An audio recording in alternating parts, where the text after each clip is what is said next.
Hey guys, welcome to Everyday Guitarist, where we demo everyday gear for everyday guitarists. Today we're going to be talking about how to get pop-punk tones using only plugins.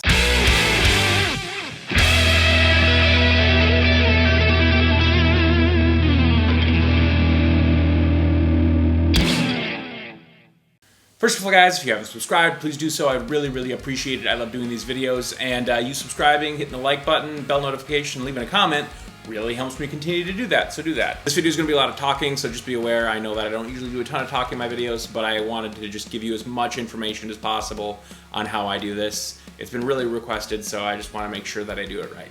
So today we're going to be talking about the very requested how to get pop-punk tones using only plugins. I've done a couple of videos in this series already, the whole pop-punk 101 thing. Including one how to get lead tones, rhythm tones, bass tones, and the most requested thing is to do a version using plugins for guitar. And so today I am going to try and tackle that as best I can using free plugins. So if you haven't watched my first how to get modern pop-punk tone, pop-punk 101 video, go watch that because all of those rules still apply here. So a couple things. First of all, I'm going to be using the 5034 from ML Sound Labs. It's the FLUFF plugin. It's free and it sounds really good. I'm not going to be using any IRs because I know that that costs money most of the time, and so I'm going to use the stock IR that comes with the plugin. I'm going to be using a not free EQ, but any EQ, any parametric EQ will work where you can see and cut and do your thing. So let's get a guitar out and start playing around, and I'll kind of show you what I'm talking about here. So I have my bass plugin pulled up. It's the ML Sound Labs, and this is my bass tone. Here are my settings right here. And this is what it sounds like with my guitar.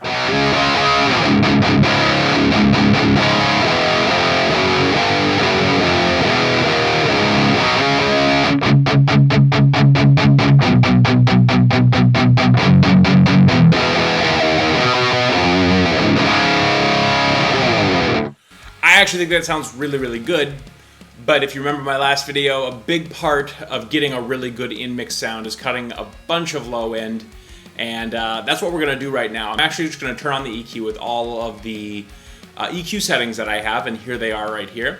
And you can do this with normal re-EQ in Reaper or whatever your DAW you're using. It doesn't really matter as long as you're cutting in the right places. Now be aware that those cuts aren't going to be the same for everyone. Every guitar is different, every plugin is different. This is just a general idea of how to go about getting these tones. It's not going to be the same for everyone, but it's a good starting point and what to kind of do. So this is what it sounds like with the EQ engaged.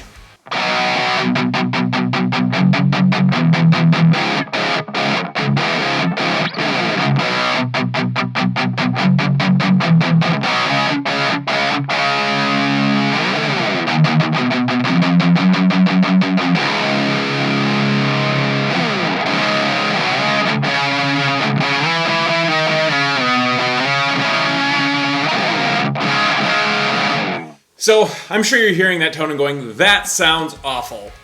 And I don't disagree. But you have to remember in the context of a mix with a whole bunch of low end from the bass and the kick drum doing a whole bunch of work, holding that tone up and making it feel really thick and huge, that sounds amazing in a mix, in my honest opinion. And you'll hear at the end, I'm going to do a song and you'll be able to kind of hear how everything sounds like in context. I'm by no means an authority on pop-punk or pop-punk tones, but this is just how I go about getting these things, and I think that's important to state.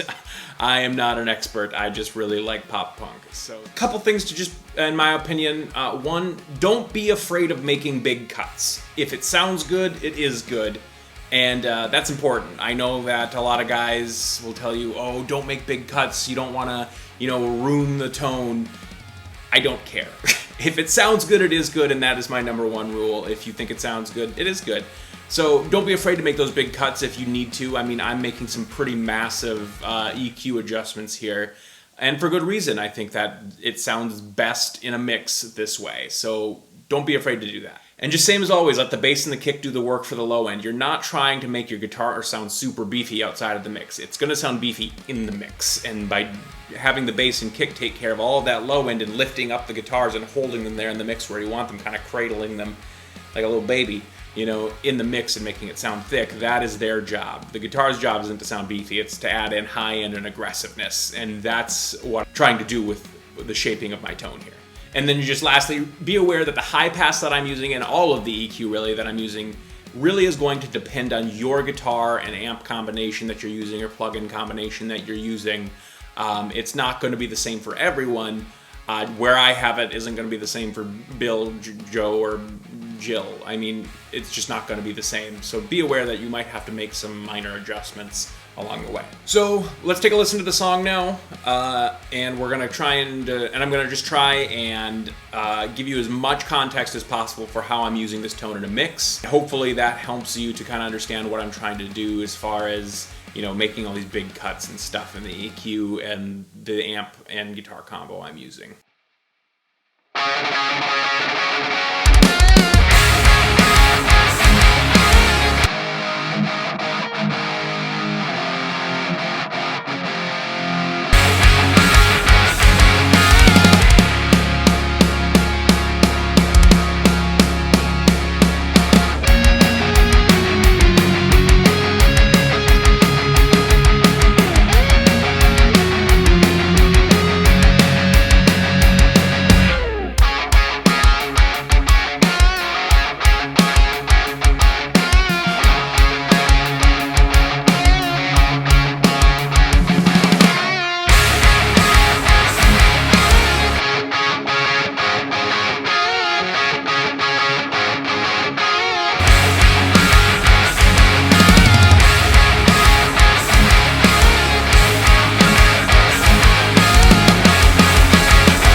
Once again, guys, thanks for watching. I really appreciate it. And I'll talk to y'all later.